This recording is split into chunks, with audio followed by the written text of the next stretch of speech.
আসসালামু আলাইকুম। ফাজারে সাদাকাত হইতে বলাইছে এই পর্যন্ত যে সমস্ত বিষয় ও রেওয়াজ সময় এই কিতাবে বর্ণিত হইয়াছে, উহা দ্বারা এই কথা স্পষ্ট হইয়া গিয়াছে যে ওই সম্পদে একমাত্র নিজের কাজে আসিবে, যা জীবদাবস্থায় দান করা হইয়াছে এবং আল্লাহ তাআলার নিকট জমা করা হইয়াছে। মৃত্যুর পর না কোনো মাতা পিতা স্মরণ রাখে, না স্ত্রী, না সন্তান সন্ততি জিজ্ঞাসা করে।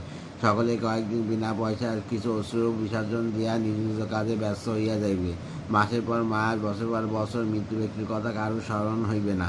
এই সমস্ত কিছুর পর উপরোক্ত হাদিস প্রসঙ্গে একটি গুরুত্বপূর্ণ ও মৌলিক কথা ভালোভাবে বুঝিয়া লইতে হইবে যে দিন সম্পর্কে একটি নিরর্থক ও বাজে কথা আমাদের মুখে উচ্চারিত হইয়া থাকে যে, আরে ভাই, আমাদের মতো দুনিয়াদারদের দ্বারা শুধু ফরজ আদায় হইয়া যাওয়াই অনেক বড় ব্যাপার।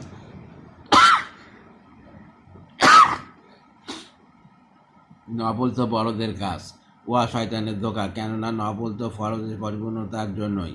কে নিশ্চিত বলিতে পারে যে আমি আল্লাহ তাআলা অন্তত একটি ফরজকে পরিপূর্ণভাবে আদায় করিয়া দিয়াছি, আর যখন উহাতে ত্রুটি বিচিত্র থাকিয়া যায় তখন উহা পুরা করার জন্য নফলের প্রয়োজন হয়। আল্লাহ।